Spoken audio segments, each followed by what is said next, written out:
And we are live. Good morning. Thank you to those of you that are watching. Thank you to those of you that are coming in after the live stream has posted. You're watching the replay. My name is Sherri Downs. This is the Healing Room. And today we are hosting Annie Safe Haven, which is a domestic violence agency and support group supporting those who are impacted by and who has experienced domestic violence. We were on here, I think that was February, doing an online training and education to educate and bring awareness to the area of domestic violence. And today, again, we have with us Heather Dropski, who is a licensed counselor, and Candice White, who is a certified domestic violence trainer. And she is here. They both are here to help us, empower us, and give us all of their expertise and education so that we can know and are aware of what domestic violence looks like and how to help those that are around us who may be experiencing or have been impacted by domestic violence.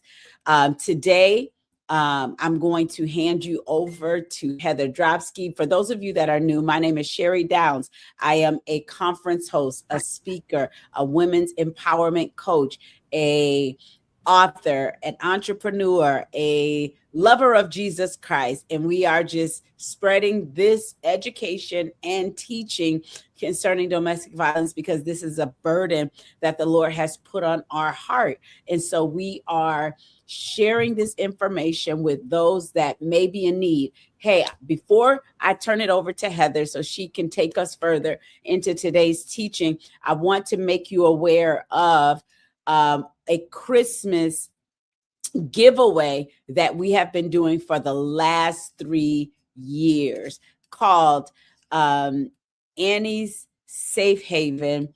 And this is a cause that we do through Annie's Safe Haven, and it's to bring awareness to those who have been impacted by domestic violence. So we are getting ready to launch our partnerships so that you can partner with us to bring hope to those who have been impacted by domestic violence. So this is our 3rd year going. Last year, we were able to be a blessing to 5 single moms in giving Christmas gifts and finances to 5 single moms. And this year we want to do even more. So with you partnering with us by going to anniesafehaven.com/donate, we can reach more individuals and bring hope to more families.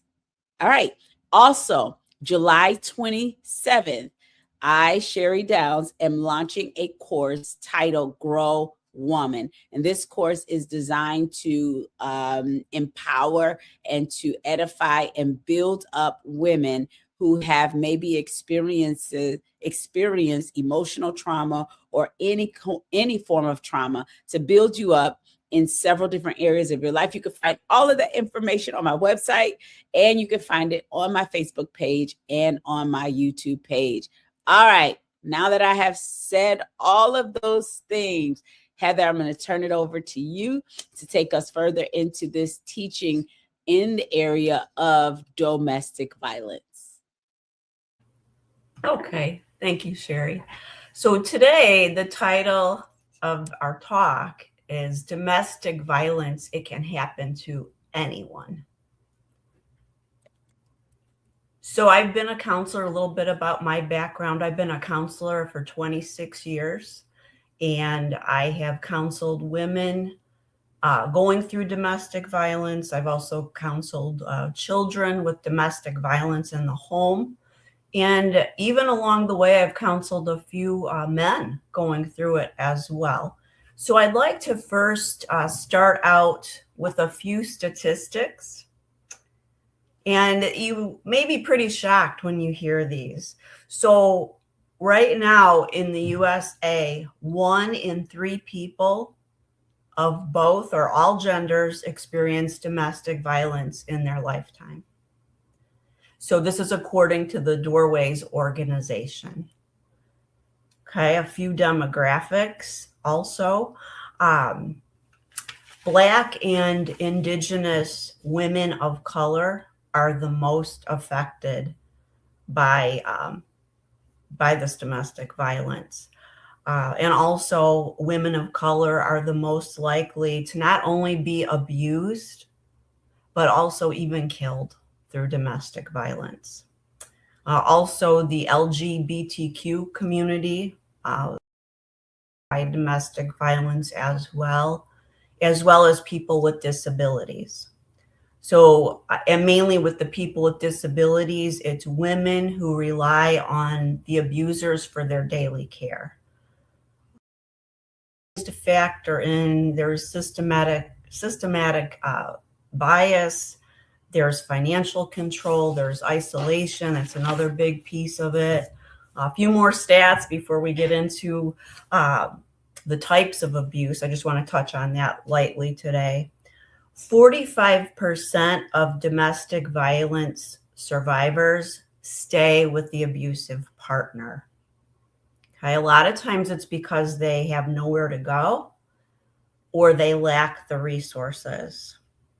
So again, over 12 million people just in the USA are affected by domestic violence every year, according to the National Domestic Violence Hotline. And I would like to share the hotline as I talk, and I'll be sharing the hotline throughout this presentation. So it's pretty easy to remember.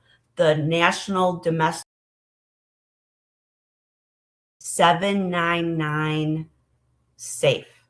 And I don't have it in the slide presentation, but I will be mentioning that throughout the presentation today, because if you are suffering with domestic violence, if you suspect a loved one or someone you know is suffering with domestic violence, it's important to give them a call and get resources. Okay, so again, it's 1-800-799-SAFE.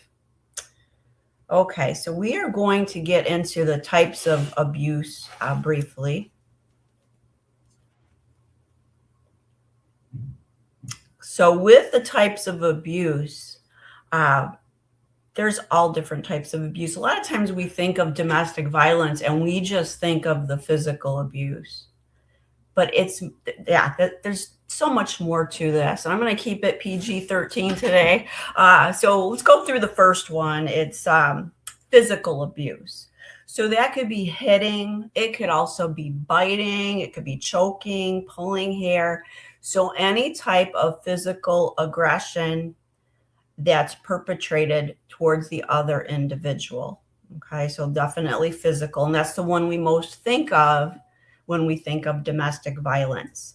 But it could also be of the sexual nature as well. So this could be demanding or forcing intimacy on somebody and forced to watch certain sexually inappropriate types of videos, things like that. Again, I'm keeping it PG-13.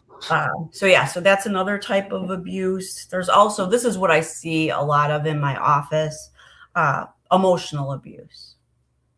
And that can be just isolating the person. I see so much of that counseling where, and I counsel women and children. That's the population currently that I counsel at my practice.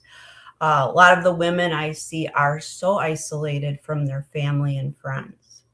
So a lot of times what the abusers do is they get the woman isolated so the woman does not have that support that they need to leave that person, because there's a control factor with the abuser, which we'll talk about that a little bit later as well.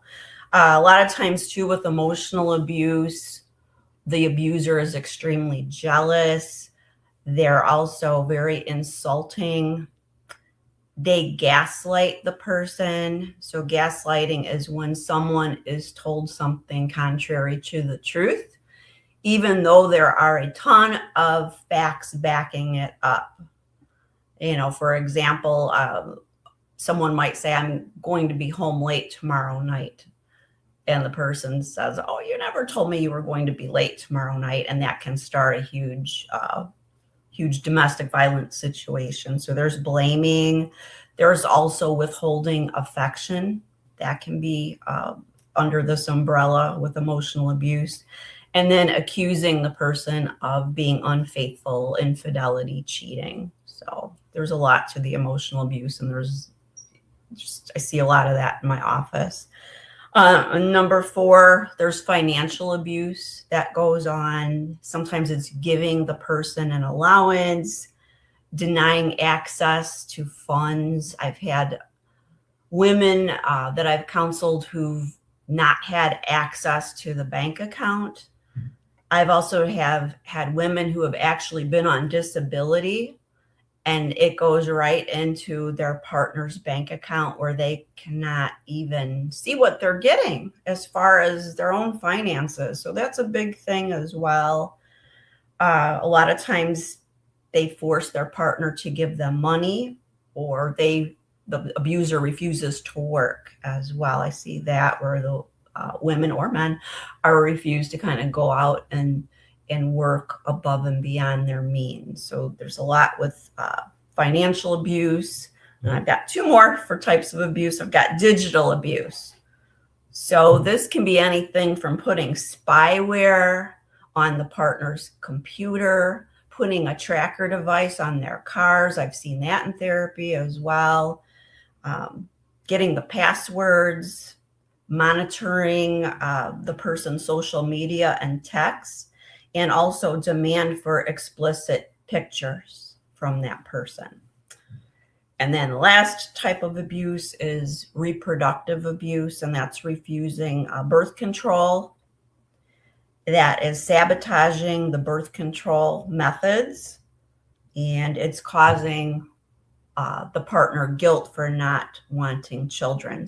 So all this to say, all of this can be umbrellaed under the topic of domestic violence, things we don't think of as being violent per se.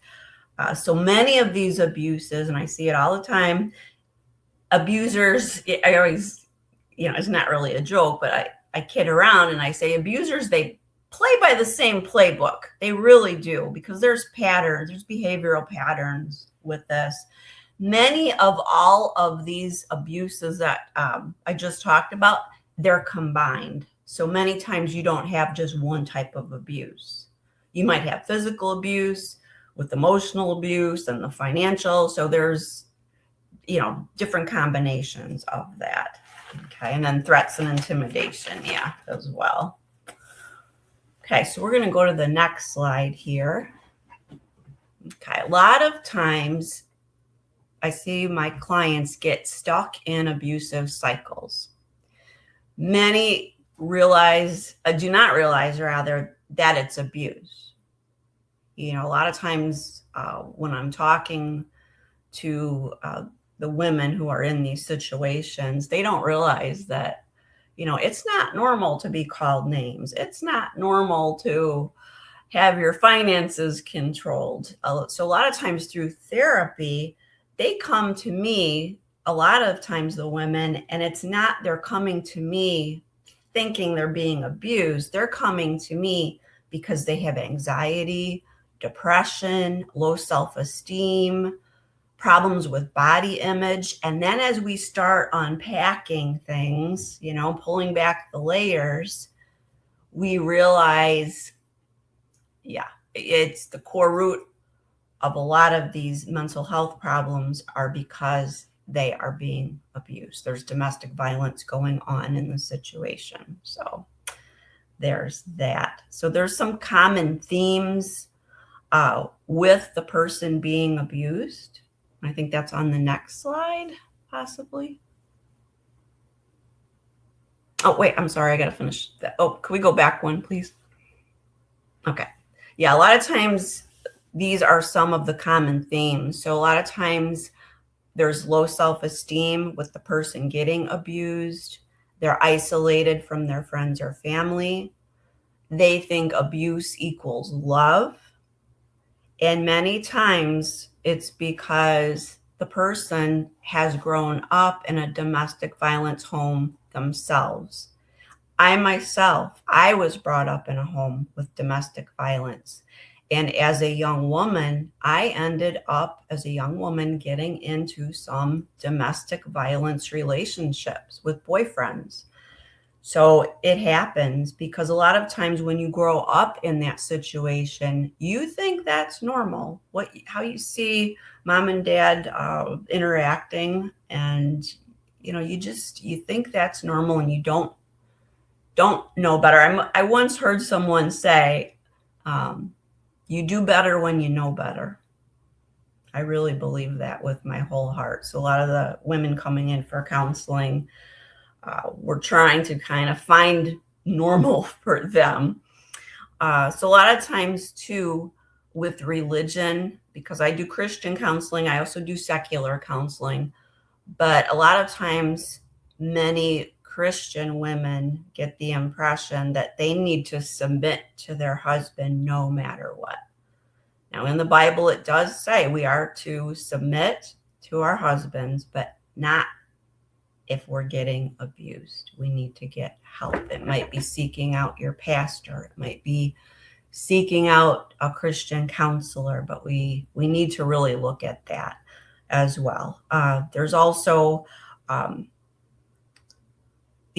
we just did that one. There's also immigrants. Okay, a lot of times immigrants kind of stick in the cycle as well. And that's real tough because a lot of times people lack the resources. And that's why and go back to Annie Safe Haven, that's why this organization is so important and so needed, because people need resources. People need the resources and the love and care to leave the situation. Okay, so I think we're on to the next slide here. All right, so what do we got here? So these are traits of the abuser. Okay, so we got to think of that too. So these are kind of just some generalized traits of what the abuser in a domestic violence situation, what it can look like. So number one, we've got the history of being abused themselves. So yes, a lot of times they grew up in domestic violence situations themselves and they haven't got help for it. They haven't healed. And a lot of times they carry on what they grew up in into their adult relationships. Number two, a lot of times they have a lack of coping skills, anger management, distress tolerance skills. A lot of times they lack these. So when they get upset with their partner, they just blow up and explode and yell, call names, hit everything we just talked about. And number three on that slide was a lot of times they have a mental health diagnosis. And I can't sit here and say it's one particular diagnosis, because a lot of times, it could be attachment disorders, it could be personality disorders, it could be a whole plethora of different disorders. But a lot of times the person perpetrating the abuse, they're struggling with their own mental health. Now, Heather, this abusive relationship is not just confined to partner abuse. We talked about the types of abuse, but this abuse can happen from parent to child. Yes. It can happen from grandmother to grandchild. It can happen from siblings. It can happen in any dynamic of domestic relationships. So sometimes when people think about domestic violence, they immediately go to spouses or girlfriend, boyfriend. They immediately think in that regard, but domestic violence could even be parent to child. And sometimes when a parent is exhibiting all of these behaviors that you're mentioning here, that child is experiencing domestic violence. Because a parent can lack coping skills. A parent themselves can have a history of being abused. A parent can experience mental illness. A parent can have a history of criminal behavior. And lastly, a parent can have a drug addiction. So all of these dynamics can happen in any shape or form within a domestic relationship. So we want to highlight that for people, so people don't automatically assume that, oh, it's my boyfriend that's supposed to be the one that is causing me harm. No, it can be any form of violence that you are experiencing within that domestic relationship. And this, because we are believers, is a result of the fall of humanity.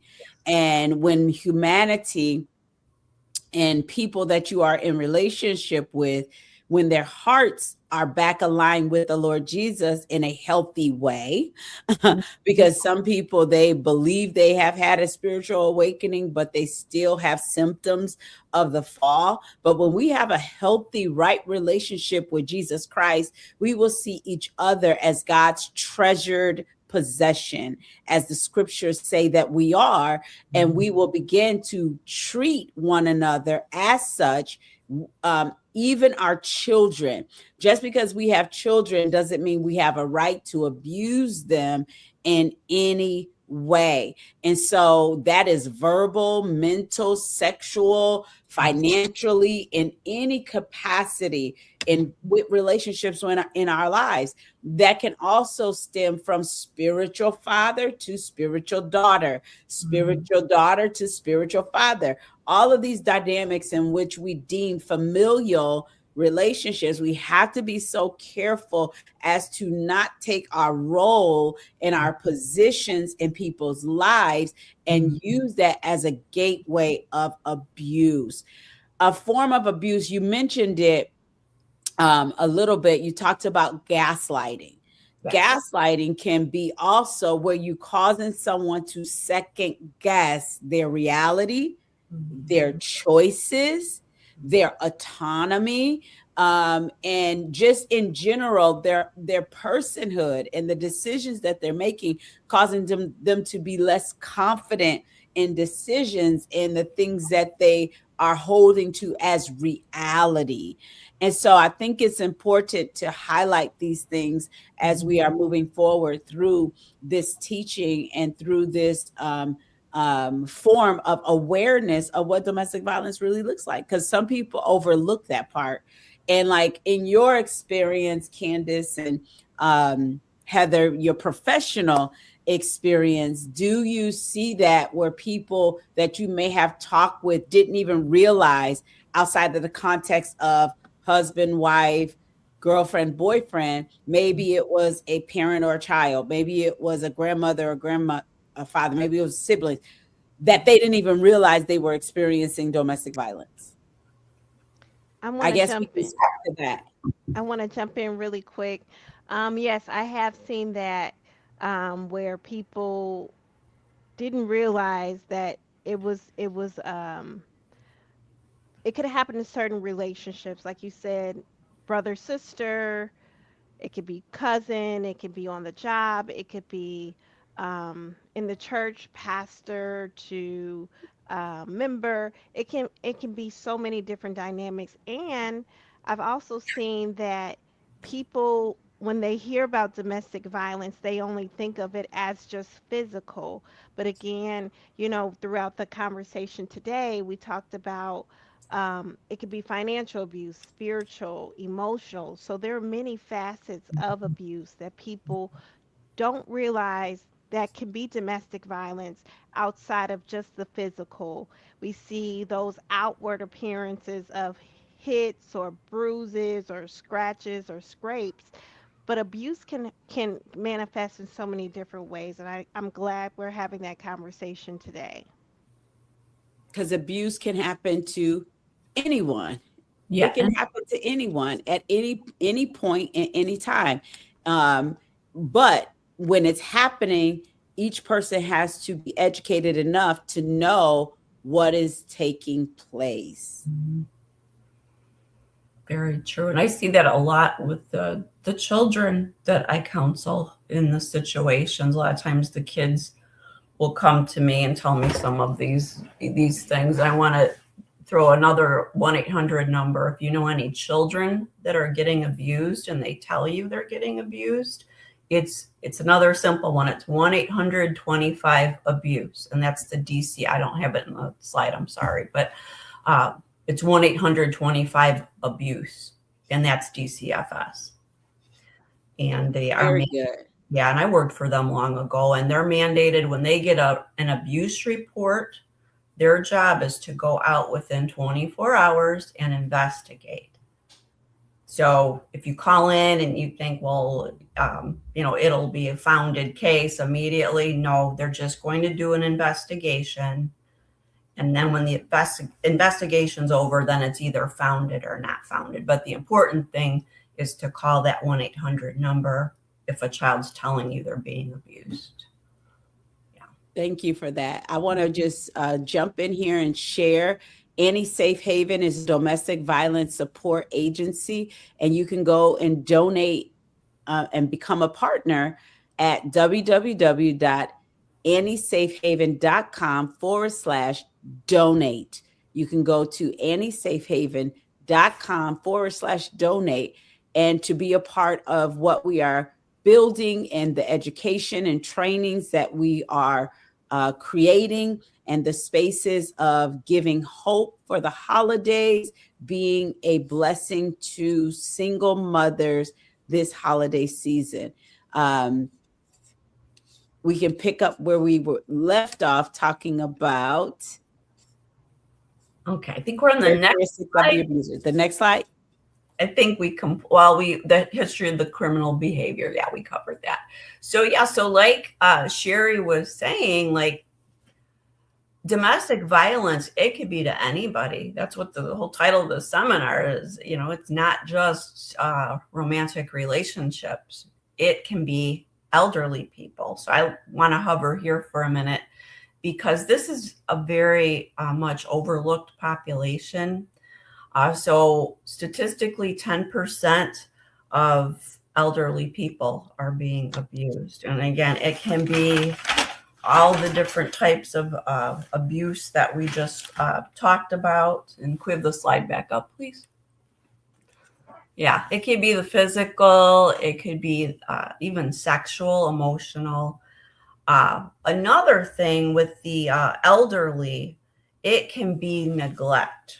So that's a lot of times when people are elderly, they are disabled. They're not in the best health. And with that, it could be they have caretakers. A lot of times their family is taking care of them. And that's where the abuse can occur, by the family that's taking care of them. So with the neglect, it could be neglecting their needs for food, clothing, medication, even withholding health care from them.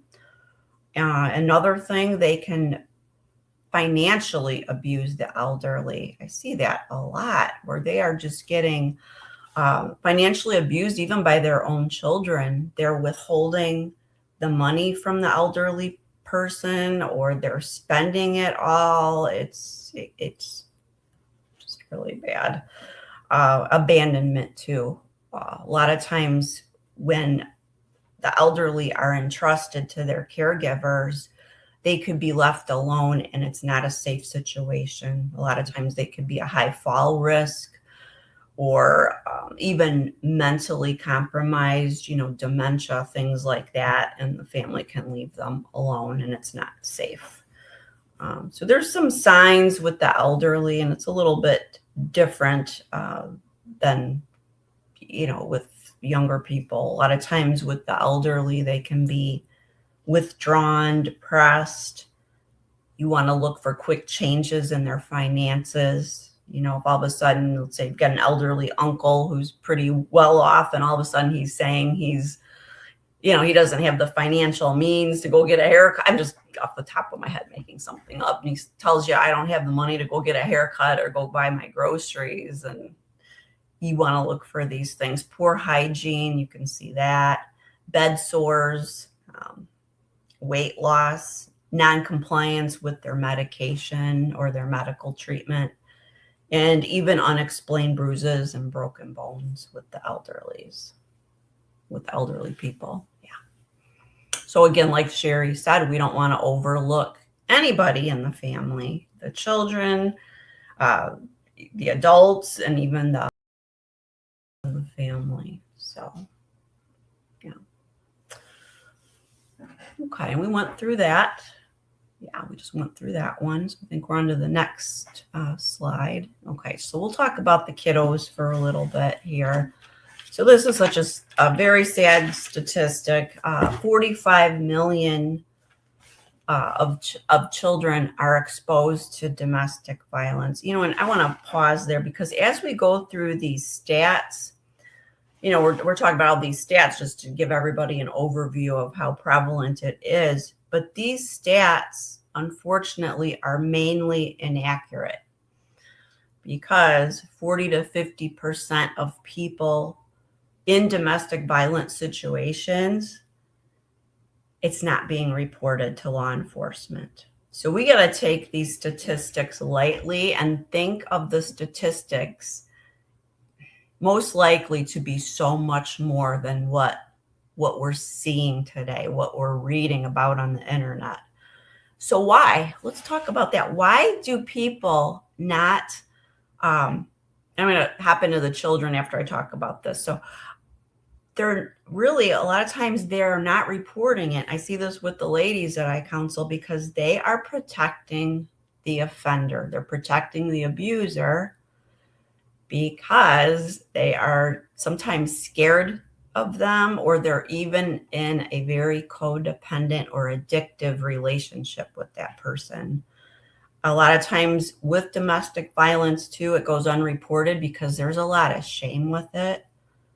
You know, for the children, for the parents, whoever is experiencing it, there's a lot of shame and fear. And also a lot of times there's lack of trust in law enforcement. So we see that a lot of times people grow up in situations where they don't see the police as being safe or even,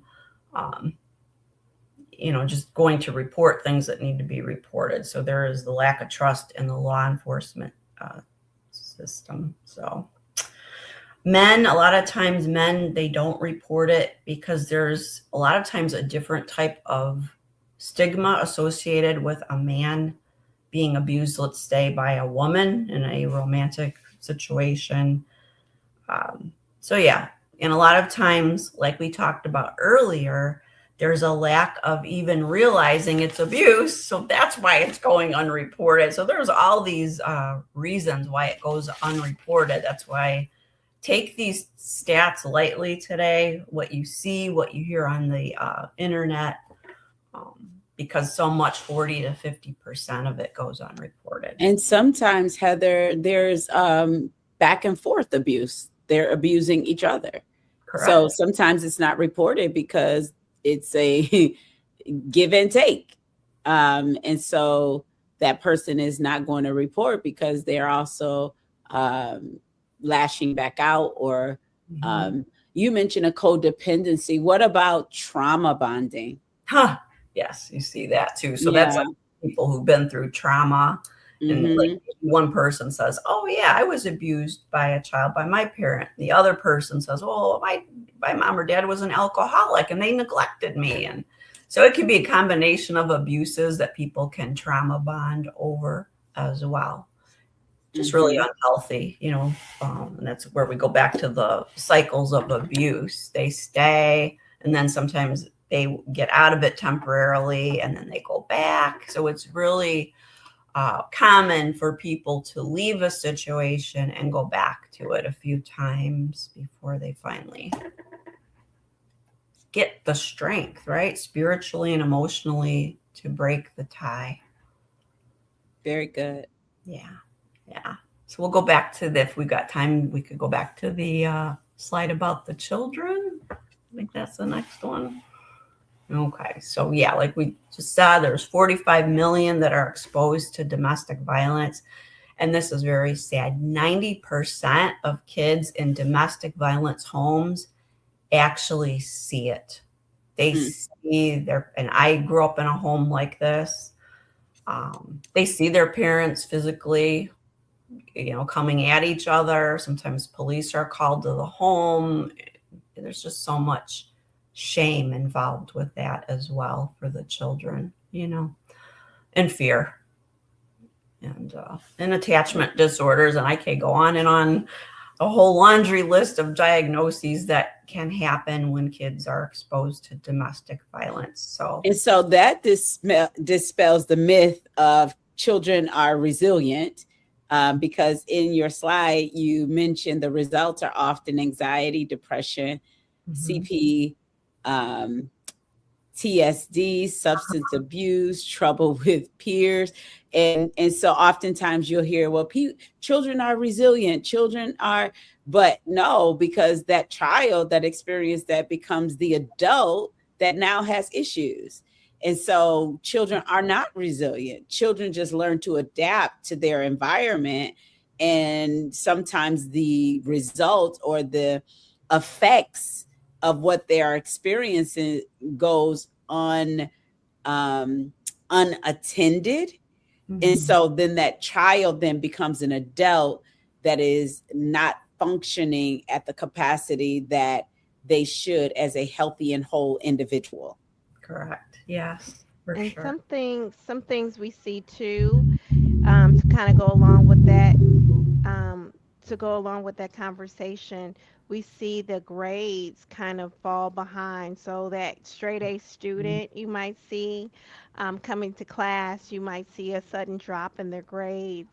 You might see a student who is very outgoing, you might see them kind of reserved and off to themselves. And then sometimes you might even see a kid who gets along with everyone starts becoming the bully in school. So there's a lot of different things and character changes you see with kids who experience violence in the home. That's good. Yeah, that's very correct. It's sometimes the child is not getting abused, but sometimes they're just witnessing mom and dad. They're witnessing the domestic violence, but mom or dad, they're not abusing the child, but they still have these same these negative effects happen to the child just by witnessing it. Yeah. And the CPTSD, I don't want to get into like real clinical things, but that's complex post-traumatic stress disorder. So PTSD isn't just for people who've gone and served in wars. Right. They're finding out kind of a newer diagnosis as CPTSD. And that's complex. And that can come from just emotional abuse even. You can have PTSD from just being, I shouldn't say just, but from being emotionally abused. Right. Any form of trauma, you can have, situations that rock your nervous system, throw you off, change your reality. Moving all the time can cause PTSD. It's so many different things that years ago we weren't able to pinpoint and understand concerning the human makeup and brain and how it works and how it affects everyday living. But now technology and understanding how the psyche works has advanced. And so we're able to treat people and diagnose people in a way that has clearer specifics than what we were able to do years ago. Yes. Yeah. When I started out counseling complex post-traumatic stress disorder, that didn't even exist. Yeah. When I first started and went to school. So it's kind of newer science because we're learning more about the brain. And so, yeah. So I think we're on to the next slide. Okay. So this is kind of our wrap up here. So remember, it can happen to anyone. That's the takeaway. So if you see these signs that we talked about, we want to be prepared to intervene. Okay. And we can either call 1-800-799-SAFE. It's the abuse hotline. If it's a child, we call 1-800-25-ABUSE. That's DCFS. Okay. And I think we're back to the slide again. Okay, because this is our wrap here.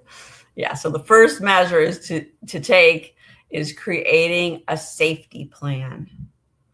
So that, boy, that can be so much with creating a safety plan for the person for when they leave and or just being safe in the home. I've counseled a few women where we actually had them make separate sets of home and car keys and hide them somewhere, or get a burn. I know this sounds like way out there, but get a burner phone, get an extra phone, and keep it somewhere that abuser doesn't know where these items are at. So if they do get in a situation that's very unsafe, they have a way to leave. They have a way to call somebody, and they have a way to, get into the car and get out of there. I've had people even go, it sounds ridiculous, but even bury a set of car keys out in the yard somewhere, just to keep it away from the partner who's abusing them, so they could get out if they needed to. And with the safety plan, not only that, is when they finally do leave, they need to be safe. And a lot of times they'll go to places where that abuser, they do not know their location. So a lot of times that's very important too, to keep the person safe. Yeah. Mm-hmm. And in understanding abuse can happen to anyone, it can happen in many different degrees. Mm-hmm. So where one is an extreme, blatant form of abuse, something can be a subtle form of abuse that someone doesn't even realize is abuse.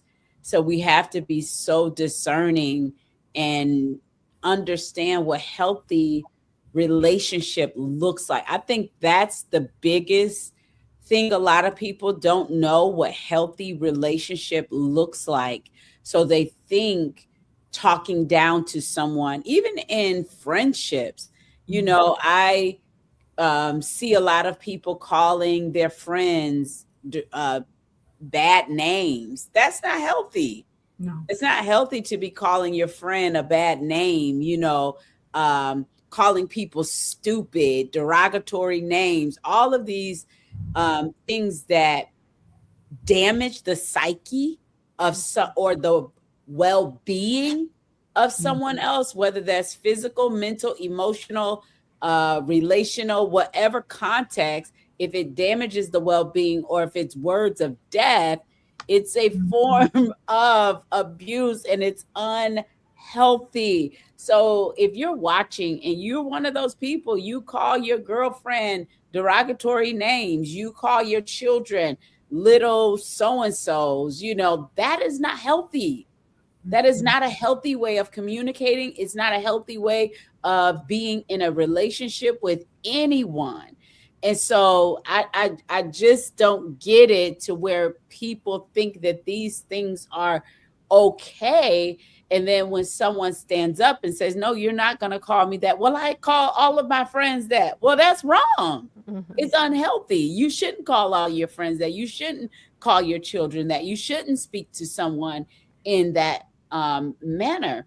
And so I think if we educate more people on what healthy relationship looks like, because they don't come from healthy relationships, or they've never seen a healthy relationship, and so they don't know how to model that in reality. And then when someone is broken in themselves, they have a high probability of breaking other people.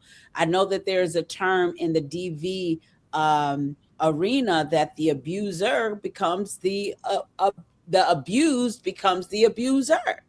And so when people have experienced a lot of these things, they tend to repeat those patterns. But someone needs to stand up. And if you're watching and you have been impacted by domestic violence, you have been impacted by relationships that are not for your whole well-being, whether that's spiritual, natural, friendships, boss to worker, whatever relationship that you have that is not lending to your physical, mental health, emotional, financial well-being of the whole person, then you probably need to assess that relationship and make some plans to exit left. Exit left, get out of that relationship, or bring that relationship before the Lord and ask God for wisdom on how you should proceed. I just wanted to say that because this is a topic that's near and dear to my heart, in so many different dimensions of just healthy communication, healthy relationship, respecting and honoring the people that we are in relationship, respecting people as a human being.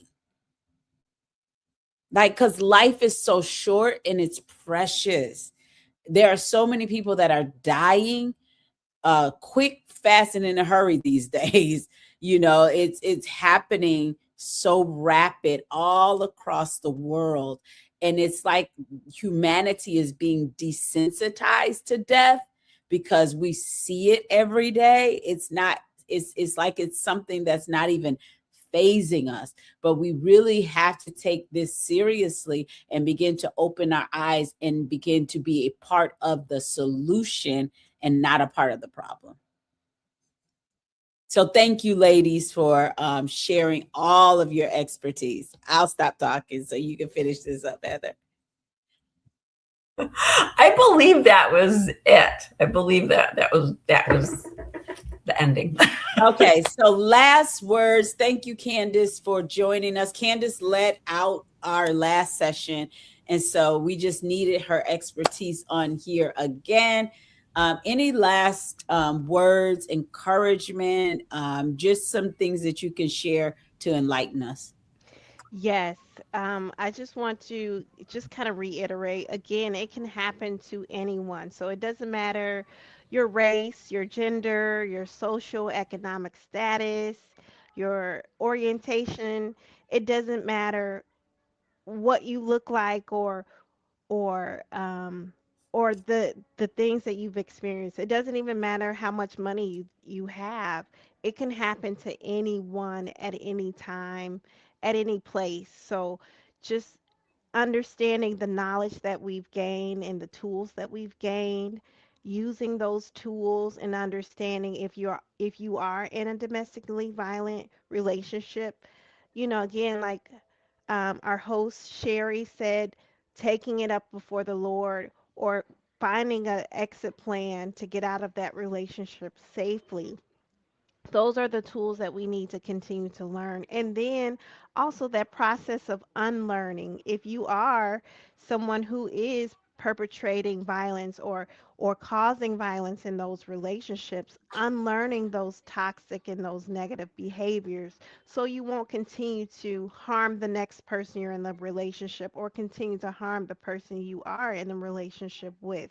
So again, with life, the process of learning and unlearning, we need to be sensitive to that. But I enjoyed everything that I heard today, and I really love this conversation because it allows us to have that education and that conversation of, hey, if it's happening to you, you don't have to feel ashamed, you don't have to feel embarrassed. There are tools, there are resources, there are people out here to help. So I love having this conversation and kind of ending that stigma of we can't talk about it. Sometimes we come from backgrounds and relationships where what happens in the home stays in the home. We can't talk about it to our mother, we can't talk about it to our church. We're scared to open up about it. But I just want to encourage you all, it's nothing to be afraid of or ashamed of. There are resources out here to help. Very good. Heather, you have any last words? Well, I just saying what Candice just said, just encouraging anybody who's looking at this today and thinking, oh my gosh, I didn't know that was abuse, right? And whether it's blatant or not, reaching out and getting help because there's resources. There's Annie's Safe Haven, which is a great resource to start at, and people that love you and care about you and want your best, right? That's what Annie's Safe Haven is all about. And also, if you feel you're very unsafe and you need help right away, again, calling that 1-800-799-SAFE or 1-800-25-ABUSE for the kiddos. So, yeah, that's it. Thank you, ladies. Again, thank you for partnering with us. Those of you that this may be a topic near and dear to your heart, you can go to anniesafehaven.com/donate to partner with Annie Safe Haven Inc., which is a domestic violence support and a support agency group, so advocacy and support group.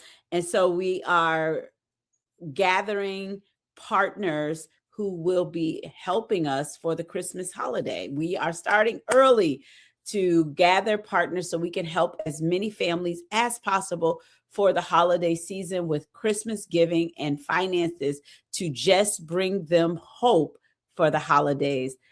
Thank you guys for watching. Thank you for those that may be watching this replay. Share this to your timeline, your network, and always, we love you with the love of the Lord, and we love you with our love. If you are a part of our coaching community, Touchdowns Enterprise, you are invited to join us for our Grow Woman e-course starting July 27th. And a lot of these topics that we talked about today, we will also be dealing with on the Grow Woman's e-course. Go to my website, www.touchdownsenterprise.com, and register for the Grow Woman course. All right. Have a wonderful Saturday, and thank you for joining. Thank you, ladies.